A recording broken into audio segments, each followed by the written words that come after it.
Hi everyone, I hope you all are doing well and everyone is safe and healthy during this time. This is Radhika here again, and this video is going to be about how a narcissistic person chooses their partner, their life partner.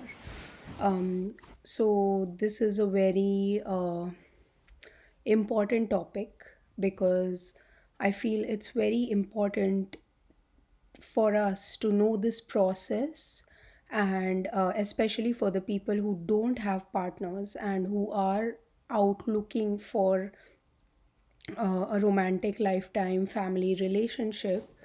You should be aware of this because if you meet a narcissistic person, they are going to look for these things in you if they want to make you your partner. What I'm going to say in this video is a little bit twisted, and you might lose a few good people if you follow what I'm saying in the video. But it's a foolproof way of getting to understand who's a narcissist and who's not. And also do this with an open mind that whoever is meant to be in your life is meant to be in your life. If you are very bent on having a partner, then the problem is the partner might turn out to be good, but they also might turn out to be narcissistic. So let's see what a narcissistic person looks for in their partner. So the first thing is they look for people who look good on paper. So you look good, you're healthy, you're not like extremely overweight or extremely skinny or somewhere in between. You're good to look at, you have a good education, a good financial background, etc., but not more than them.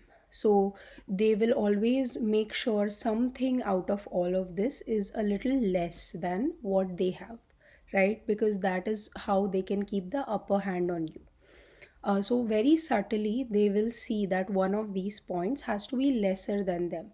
So maybe you are very good looking, everything is good, but finances are a bit like you are not as good in the financial aspect. Or you're very good looking, finances are good, but maybe you're not as smart as them. So some of the thing, or maybe you're smart, you have a lot of money, but maybe you don't look as good as they do. I think everyone looks good, but what I'm trying to say is from the general perspective, of what people think is beautiful. So they will make sure that one aspect is less, right? So you have a weakness which they already know about and they have it in their hand. Um, Secondly, they look for kind people. And this is very simple for them because in the dating phase, everyone shows kindness, everyone wants to put their best foot forward. And so they will pick out if you're kind, and put they will do some scenarios where, say, they are late for a date, or they say they will call but they don't call, and they will see your reaction to that situation.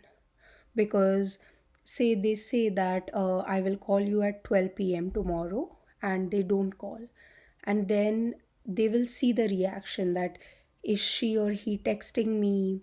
The next time I call, are they extremely upset, or are they little upset, or do they not care at all, etc. So they are always gauging you and testing you.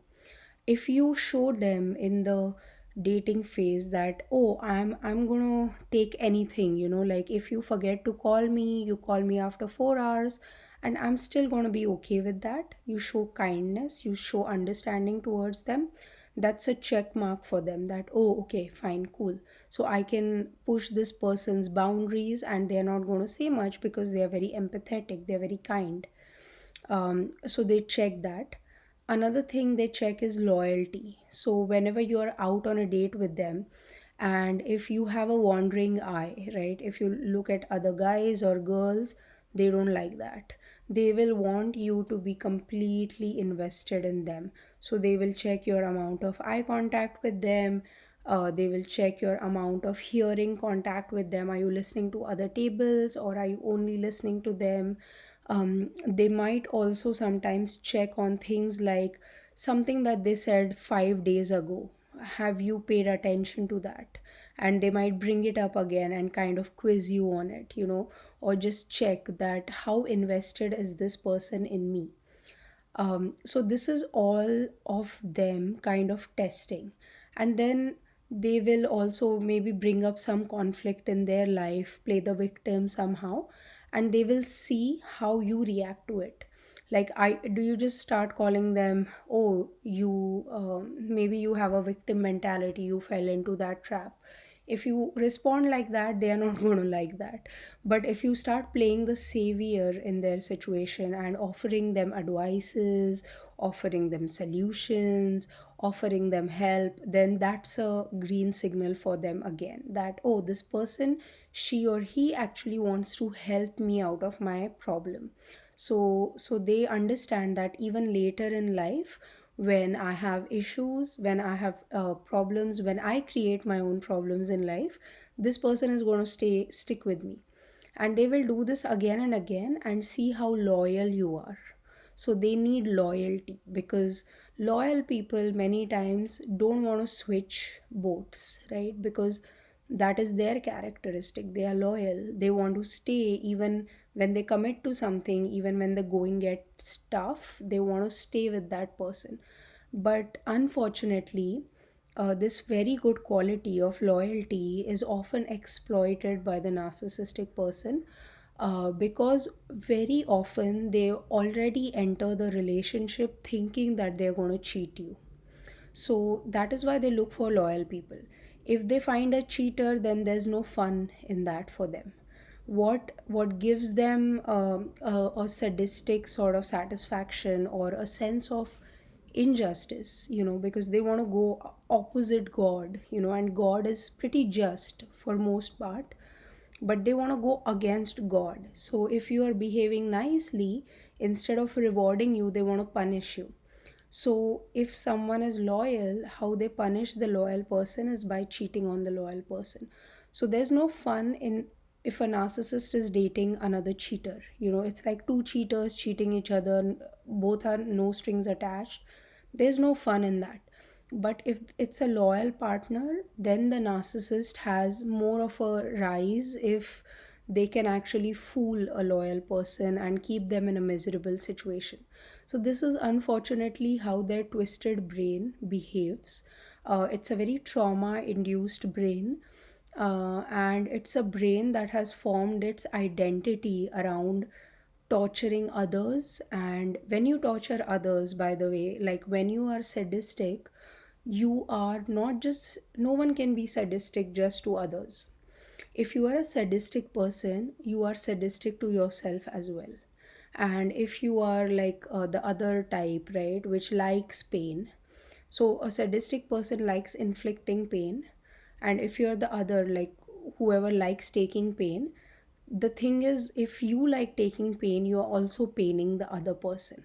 So it's all a reflection, right? It's all a reflection of each other.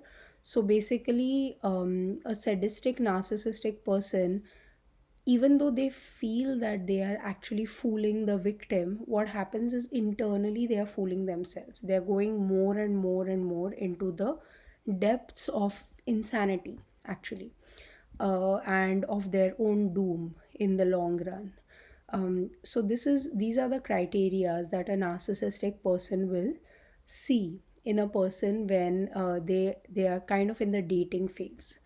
Now, what you can do if you are in the dating scene and you're looking for people now, but you know so much about narcissism that you're kind of afraid that you might end up with someone narcissistic, is that you also test the other person similarly.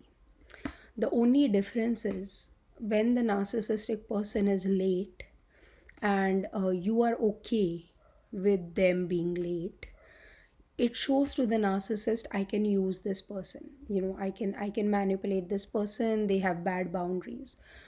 What you are testing for is the opposite, right? So when you are late, say you have a date with someone, it's a fifth or sixth date, and say you're late for the date, what you have to see is what kind of a reaction you get from that person.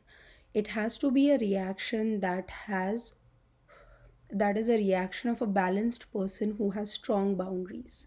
So if it's a reaction that, oh, I'm okay, you were late, I understand, it's okay, it happens, try it again, try it again. If that person is always okay with you coming late, that is an indication that the person you're dating has bad boundaries.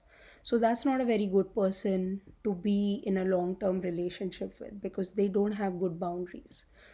um, on the other hand, if they get extremely upset and extremely angry that you have violated their boundaries, and if they're extremely harsh on you, that how dare you, and they guilt you and they shame you, then you have to understand this person is a narcissist, and you kind of have to cut it out there, because they are extremely entitled. They can't even understand when a person is late once, right? So that's a big problem if someone is behaving that way. um but if the person is like asking you, if the person asks you that why were you late, and you have a valid reason for it, and they genuinely say that that was, you should have just texted me and informed me about it, I did not like that, and if they express their boundary in a good way, in a clear way, then you know that the person that you're dating is a good one. They are balanced in their energy, they will respond to situation in the balanced way. So similarly, you can test other things like kindness, right? How kind are they? Are they overly kind, or are they not kind at all? How loyal are they? Like, if you can give them some scenarios, say you are in a job where your boss is abusing you, would you stay in such a scenario? So you can ask them about different questions, not obviously not on the first date, but you have to consistently keep testing that person to see, not so that you can abuse them, but so that later on in life you can have a balanced life with that person. So yeah, narcissists, they take a long time to carefully pick out candidates, and the more innocent and the more naive the candidates are, the more fun a narcissistic person has with exploiting their naivety or innocence. So you really have to be careful if you are going to date an innocent person. Of course, you have to educate them about narcissism and things like that. um, but they might fall on the other side of the spectrum, where they might get entangled in a narcissistic situation later in life somewhere else, outside of your relationship. So yeah, that was this video. I hope this helps you in some way, and as always, I wish you all a lot of love and a lot of light. Thank you. Bye.